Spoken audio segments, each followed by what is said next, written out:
Hello, this is your host, Marshall Fields, and welcome to Positive Communication Habits and Thought Process, or PCHaTP for short. Here we talk about real-life experiences and mindsets that help us navigate difficult conversations, even if we're just talking to ourselves. We can change the world by changing how we talk to it.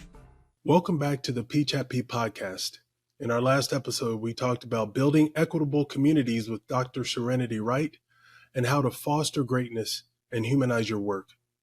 This time, we'll be exploring some emotions and aspects of life that can destroy your greatness, dehumanize others as well as yourselves, and the paths that we can choose to make a difference. Along this journey, we have the honor of welcoming back distinguished guest Dr. W.D. Hager. Dr. Hager is not only an accomplished physician, but also a prolific author and an advocate for change.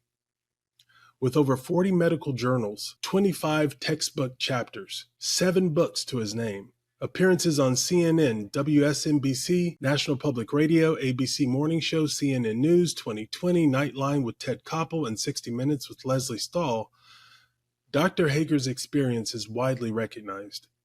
Today, we're going to explore deeply personal aspects of Dr. Hager's life, his grandchild, and their close call during the shooting at the Covenant School in Nashville back in March. This traumatic event has tested Dr. Hager's resilience, and we'll discuss his journey of facing rage, anger, and healing in its aftermath.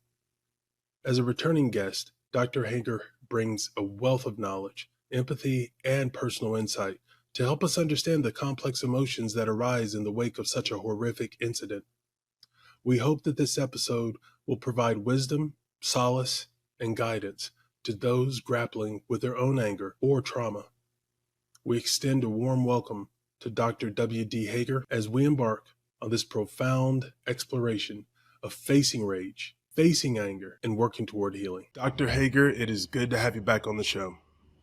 Thank you, Marshall. It's always good to be with you and join a good friend. Yeah, I feel the same way. Today, we have some heavier topics than the last time that we met. Just to hop right in, the incident at the Covenant School, it must have been unimaginably difficult to experience for you and your family. Can you share with us the initial emotions and thoughts that surfaced when you learned about the incident and realized your grandchild's close call? Well, yeah, Marshall, it's never easy to have to talk about. Just so the listeners know, the Covenant School is a part of the Covenant Church, which is the largest PCA church in Nashville, Tennessee. And the Covenant School goes through grade 6, including preschool. And we have a son and daughter-in-law in Nashville, Jay and his wife Natalie. Jay's a pastor in Nashville. Their children attend the Covenant School. And then we have another son and his wife Neil and Shannon who live in Franklin, adjacent to that. So we're down in that area quite often. But it was a morning and I had finished my quiet time and was doing some things around the house. Just so the listeners know, I have retired from full-time practice of medicine. So I was here and got the phone call that everyone dreads. And the emotion in the call was frightening. It was just stilling, if you will. I'd received a call like that one other time. And that's when Pam called me to tell me that our son had been killed. And he was 22 years of age, and Caleb's life had been taken, and the dread in her voice just terrified me. You can just hear it, when someone speaks that. And that's what was in Jay's voice. And all he said to me that morning was, "Dad, there's been a shooting, and we don't know where Henry is. I'll have to call you back." So Essie, our 9-year-old granddaughter, was at school, and Henry was. Lucy was not there. And Henry's only 4 years old. And so I'm sitting here in Lexington with fear, trepidation, anxiety, really not knowing what was going on. And really all Pam and I could do was fall to our knees and pray, Lord, spare our children. And as you know, the end result of that shooting, there were 3 children who were killed, shot and killed, and they were all Essie's age, 9 years old, and in her class. And then there were adults who were killed, including the headmaster of the school and a staff person and a clerical person. And Essie, the trauma, she saw her friend carried out of the school draped in a sheet with blood on it, and so just the trauma of that.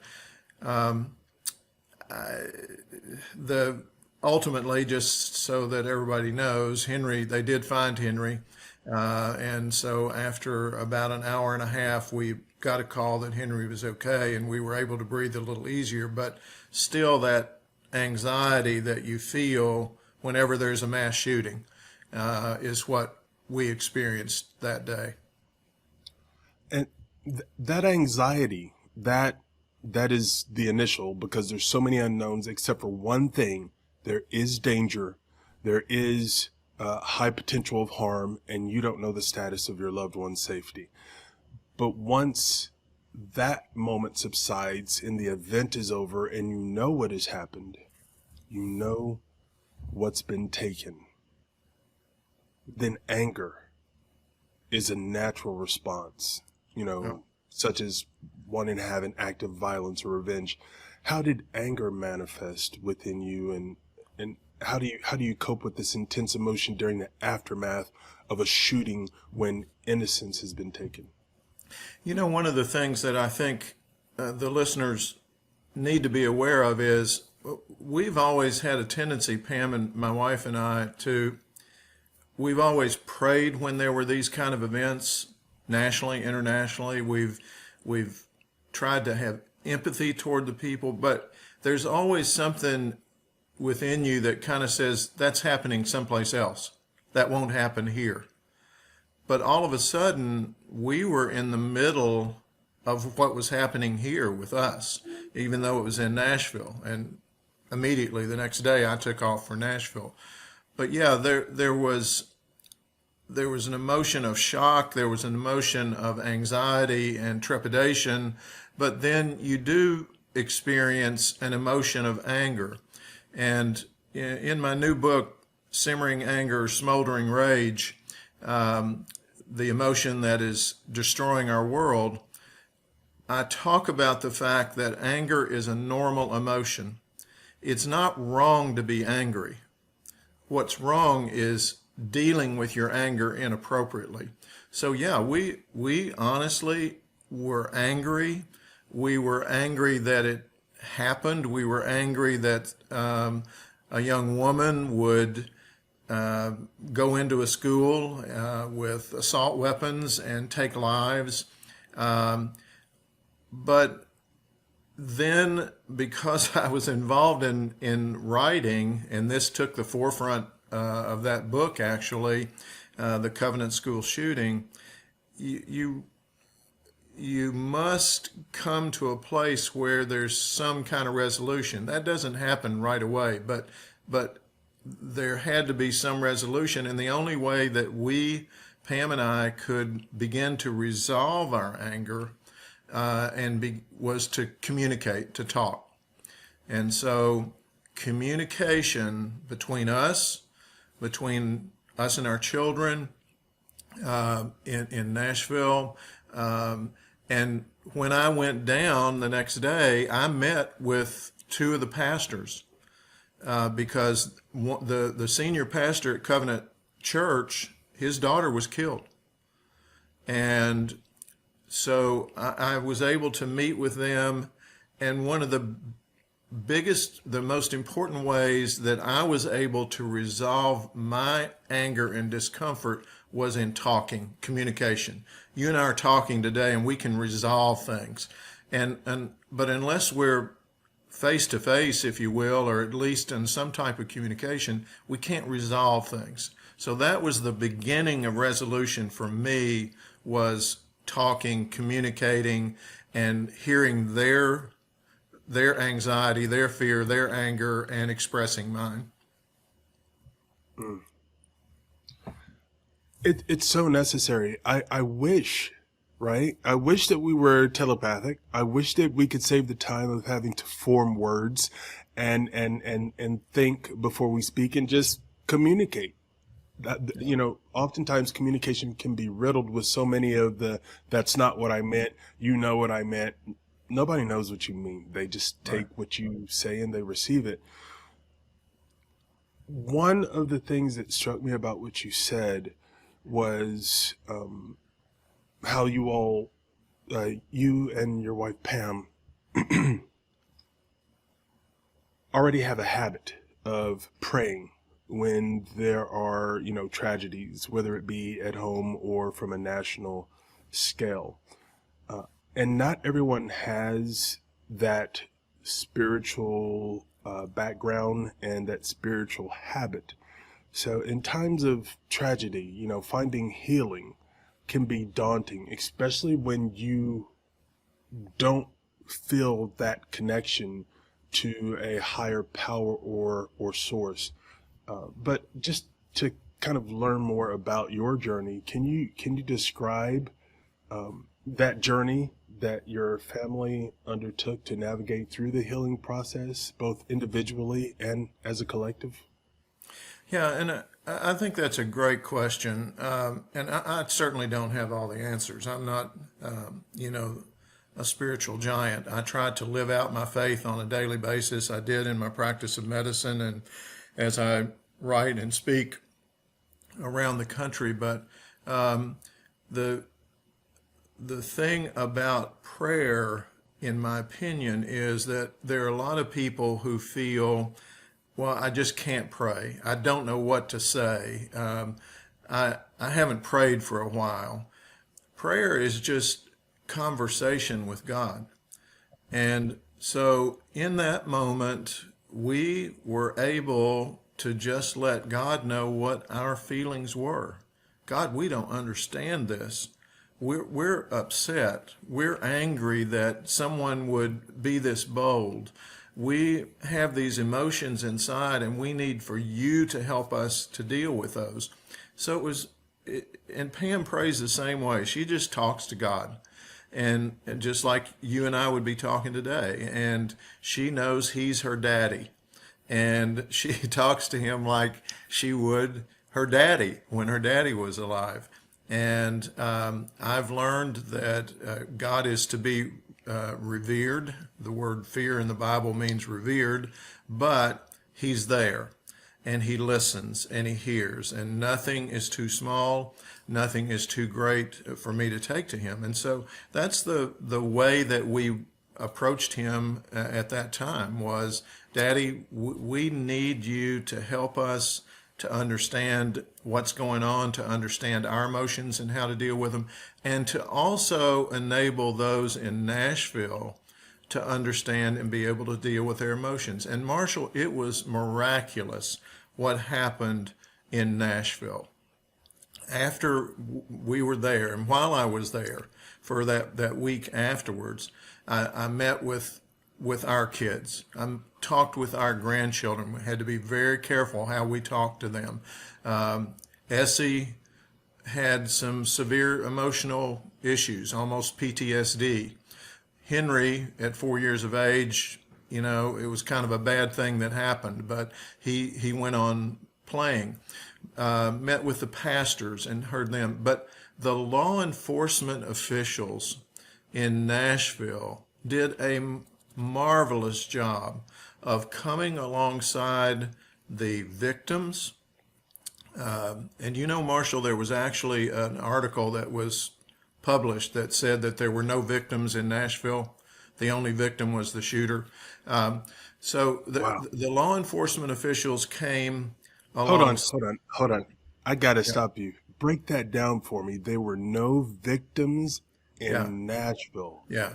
Yeah. What does that mean? that the shooter had been victimized. She happened to have a sexual identification issue, and that she was actually the victim and had reacted out of her victimization.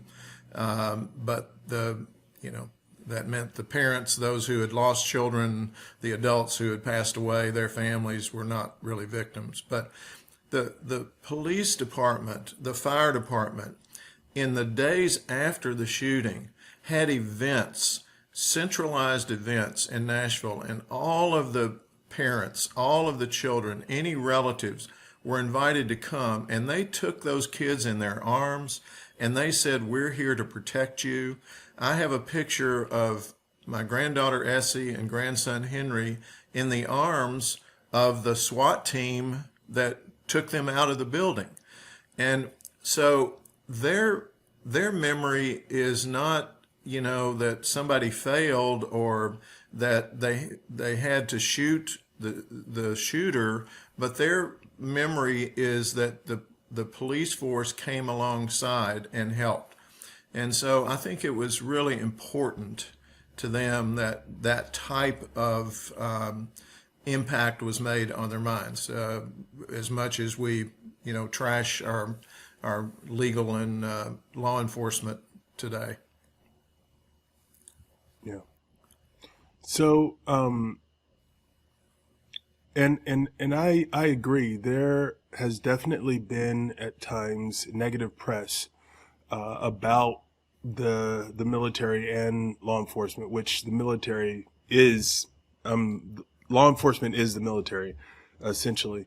So there, one of the issues that I think plague all of us, and I don't want to get too far off because I really want to stick to the script, but one of the things that plagues all of our society when it comes to how we relate to one another is we generalize the negativity onto the masses based upon the activity of the few. That is something that has been used to promote and justify racism. It's been used to promote and justify how people view police. And, that's just taking it from the merit of the individual's character and casting something negative that has happened onto everyone who might look like them or wear a uniform or wear skin. Yeah. And that's an issue. But as we lead into the thought or the power of forgiveness, I think even though we're talking about a tragic shooting, at the same time, forgiveness is something that is a requirement of all of us, especially because of its transformative force. In the face of anger, in the face of resentment, mistreatment, bitterness.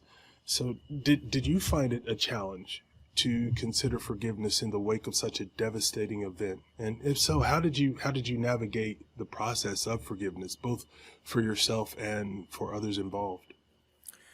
Yeah, I would never say that it's easy, but we feel called to forgive. Out of Matthew 5:16 in the Bible, if we don't forgive, we can't expect to be forgiven. And so we've lived our lives that way, even in the most difficult situations. And Pam and I both have had difficult personal situations, and we've felt it necessary to forgive in order for us to go on. I actually felt more resentment initially toward the parents of this young woman than I did the young woman, for some reason, because I'm a parent. What did you do or not do? But as I heard more and learned more, I actually had compassion for them. I had compassion for the perpetrator. And we were able, with our children, to pray prayers of forgiveness for them, that there would be restoration, there would be healing. Our daughter-in-law, Natalie, who's an interior decorator in Nashville, one of the leading interior decorators there, was asked to develop a center for crisis and rehabilitation. And she developed that in 2 weeks, built that up. And one of the key aspects of putting that together and having families and individuals come in there for counseling was the whole aspect of forgiveness. If you maintain unforgiveness in your heart, then the perpetrator continues to have control and you don't have the control. When I forgive, when Pam forgives, I usurp that and I put myself in a place where now I'm in control. I'm forgiving you. And I'm not saying it's easy. When someone in cold blood kills your mate or your child, or there's some type of devastation. There have been 199 mass shootings in the first 5 months in the United States. That means a mass shooting is 4 persons, not including the perpetrator, or more are killed. 199 in 5 months in this country. Is it a gun control problem? Is it a problem of mental health? It's all of it together, and I'm not here to address that aspect, but I am here to say being angry when that happens is normal. The key is to recognize your anger and deal with it. Don't repress it. And then learn to forgive, to pray, forgive, go to God's word for your own life. But when we forgive, then we are able to take them out of the driver's seat as far as the emotions that we have. So for our listeners, because I always try to be inclusive. I myself, like you, I am a believer. However, there are those who don't consider themselves Christians or practicing any particular religion. What would you say to them in times like this from a perspective of, thinking about forgiveness and how it can be transformative? Yeah, so what I was just saying really is exterior to, I put it in the context of a biblical perspective of forgiving to be forgiven, but regardless of that, just from a moral and ethical perspective, in order for us to go on, when we're held back by unforgiveness, by anger and rage, when we repress that, it stays in the back of our mind and it's constantly bubbling. I liken it to a hot springs and a geyser. So that hot springs is bubbling and bubbling and bubbling, and it's getting hotter. And finally, when the temperature comes to beyond a boiling point and that rock underneath begins to actually bubble up, and all of a sudden there's a geyser, that geyser spills out on everybody else, not just yourself. Yes. And so regardless of your faith journey, if you allow that emotion of anger to continue to control what you're doing, what you're thinking, how you're acting, and we see that so much in our society today, then that geyser is going to erupt at some point in time, and a lot of people are going to be affected. Now, it may be a mass shooting, and I pray that it's not, but it may just be running somebody off the road with road rage. It may be yelling at someone in the grocery store.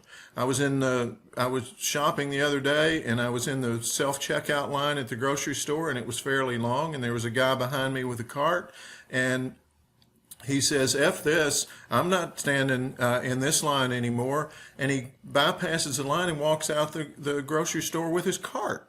And I spoke to the clerk there, and she said, "Oh, it happens all the time." That's just anger within, unresolved anger. And that's why, as a society, faith-based, non-faith-based. As a society, we must learn to deal with this normal emotion of anger, which was originally developed as an innate emotion in the fight or flight reflex, and deal with it, bring it to the forefront, and don't let it simmer. That's the whole emphasis of our book, is don't let your anger simmer and smolder, because ultimately the geyser is going to erupt. Well said. One of the things that I've often told folks that I might be coaching or just having a conversation around this topic is you don't want a temporary emotion cause permanent consequences.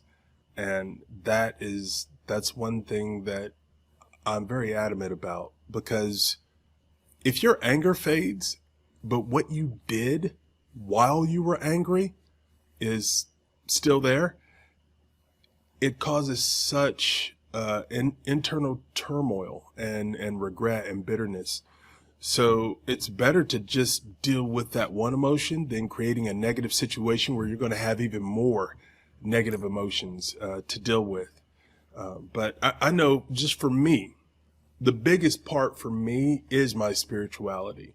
It can provide solace and strength during times of profound pain, give you peace where other people don't even understand it. In fact, when I've had the opportunity to become angry and I have went internally and dealt with it from that perspective, I have made other people angry because I wasn't getting angry. They were like, how are you so calm? How are you not? I'm like, no, because as you said earlier, you hand over power to other people when you allow yourself to be controlled by the emotion called anger or frustration, up to and including road rage, right? So how did your spiritual beliefs, specifically play a role in the healing journey and, supporting your family through this period? Yeah, so you made a statement there, Marshall, that's so important. In our recovery ministry, we use a term, temporary satisfaction versus permanent fulfillment. And so from a spiritual perspective or from a secular perspective, when you act out of your anger, you're getting some temporary satisfaction that may help to relieve that temporarily, but not long term, versus the exchange of forgiveness, dealing with your anger, and then going on to achieve permanent fulfillment. So one of the key things in dealing with anger is not only to recognize it as a normal emotion and to deal with it and don't let it sit on the back burner and smolder, but is to become involved in other activities. So me going to Nashville to talk with pastors, to talk with my family, to talk with other people, that communication, that was a way for me to help resolve for permanent fulfillment my anger.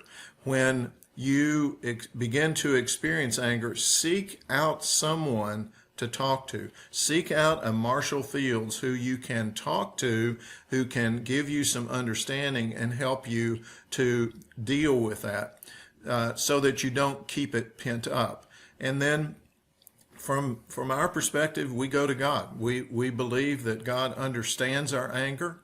There are verses in the Bible. We come back to biblical correlation. There are verses in the Bible that God was angry with his people. There are verses in the Bible that Jesus was angry. He got angry when people made a marketplace out of the church. He got angry at a fig tree. He expressed it, but then he went right on to getting back to helping other people. And that's the key, is don't simmer on it, sit on it, allow it to simmer and continue to bubble up in your mind.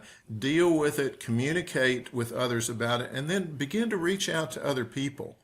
Begin to reach out in a helpful way so that you are able to take that emotion and achieve that permanent fulfillment that you're talking about. I think one of the things that you touched on which is seeking out other people. I think that is so important, because whether it be because we are ashamed or because we truly don't believe anybody will understand or that there is anyone in our lives, I have found that God will always put someone there, and for non-believers, the universe or circumstance, there will be an opportunity where you will have an outlet or a way or someone to talk to. And that definitely helps from a healing and, building up some endurance to survive a situation. But there are also some deeper things that can stem from an event like this, beyond anger and the need to heal from that. But there can also be trauma. And trauma is a much deeper impact, to where it wasn't just a feeling, but there is a mental and emotional state that can impact how you go about your daily life. So do you have any words of wisdom to share with those who might be struggling from trauma? Well, I probably don't have great words of wisdom. I think that we all need to come to grips with the fact that bad things happen. Traumatic things happen in our lives. Things that would get us off track and would cause a detour in our lives. In our upcoming book, my son Neil and I wrote On the Way, Miracles Happen. And in that book, we take real life situations on the way and we liken them to Jesus' interactions. So many of his interactions, he was heading one place, but something happened on the side and he reached out to that person. And there are many examples of that, but we give real life examples, and it wasn't, often it was not in Pam's or mine or someone else's intent to minister in that way or to reach out in that way to persons who were traumatized emotionally, physically, spiritually.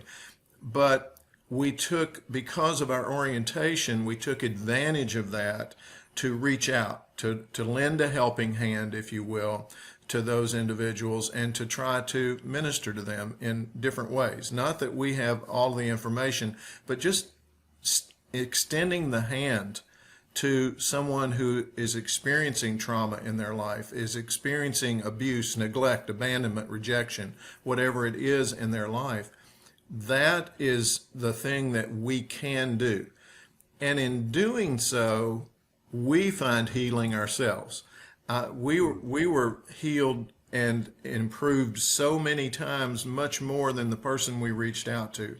So in the face of trauma, in the face of devastating situations in your life, I would say to you, as Marshall has said, there is a higher power who is interested in your well-being, and call out to him in desperation, reach out to him, but reach out to your fellow man. Reach out to your brother, and you'll find great healing in that, as will they. Man, how about that? So you pretty much took the next question that I was going to ask, which was, as we wrap up, what are your hopes and aspirations for the future, not only for yourself or for your family, but for society as a whole, in terms of creating a safer and more compassionate world? And I think if we as individuals can be the right person in that situation, and there was a video that I saw from Steve Furtick, and he talked about fulfilling a need with a need. So in other words, you be there for someone else, to kind of paraphrase what you were saying. By being there for someone else and trying to help them, you in that process become helped also. And I think that's very powerful, because we live in a world that is very egotistical at times, and we are taught to look out for number one, but don't step on number two.